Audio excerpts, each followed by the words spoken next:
പ്രധാന ലക്ഷ്യത്തോടെ ദക്ഷൻ ഒരു വലിയ യാഗം ആരംഭിച്ചു. ഭൃംഗി മഹർഷിയുടെ നേതൃത്വത്തിലായിരുന്നു യജ്ഞം. യജ്ഞത്തിൽ പങ്കെടുക്കുവാൻ എല്ലാ ദേവതകളെയും ക്ഷണിച്ചു. ദക്ഷൻ ശിവനെയും സതീദേവിയെയും മനഃപൂർവ്വം ഒഴിവാക്കി. തന്റെ പിതാവ് നടത്തുന്ന യാഗത്തെക്കുറിച്ച് സതീദേവി അറിയുകയും യാഗത്തിൽ പങ്കെടുക്കുവാൻ ശിവനോട് ആവശ്യപ്പെടുകയും ചെയ്തു. ക്ഷണിക്കാതെ ഒരു ചടങ്ങിൽ പങ്കെടുക്കുന്നത് അനുചിതമാണെന്ന് ശിവൻ പറഞ്ഞു. ശിവൻ സതിയുടെ ആവശ്യം നിരസിച്ചു. എങ്കിലും സതിയുടെ നിർബന്ധത്തിന് വഴങ്ങി യാഗത്തിൽ പങ്കെടുക്കുവാൻ ശിവൻ സതിക്ക് അനുമതി നൽകി. യാഗത്തിൽ പങ്കെടുക്കുവാൻ യാഗശാലയിലെത്തിയ സതീദേവിയെ എല്ലാവരുടെയും മുൻപിൽ വെച്ച് ക്രൂരമായി പരിഹസിക്കുകയും അപമാനിക്കുകയും ചെയ്തു.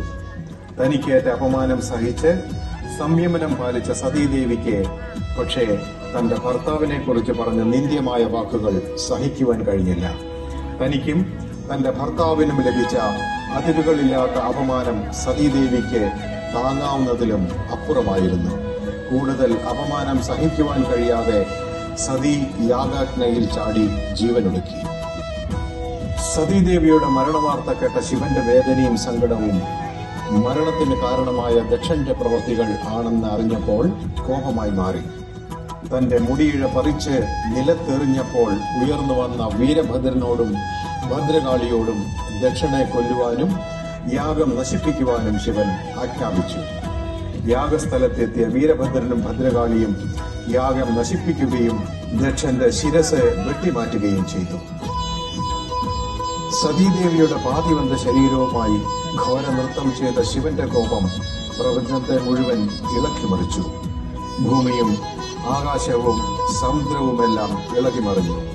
ശിവന്റെ കോപം അവസാനിപ്പിച്ചില്ലെങ്കിൽ ഈ പ്രപഞ്ചം മുഴുവൻ ഇല്ലാതാവുമെന്ന് ഭയന്ന ദേവന്മാർ വിഷ്ണുവിനോട് പ്രാർത്ഥിക്കുകയും വിഷ്ണു ഭഗവാൻ തന്റെ സുദർശന ചക്രം പ്രയോഗിച്ച് സതിയുടെ ശരീരം 108 കഷ്ണങ്ങളായി മുറിക്കുകയും ആ ശരീരഭാഗങ്ങൾ വീണ സ്ഥലങ്ങളാണ് 108 ശക്തിപീഠങ്ങളായി അറിയപ്പെടുന്നത്.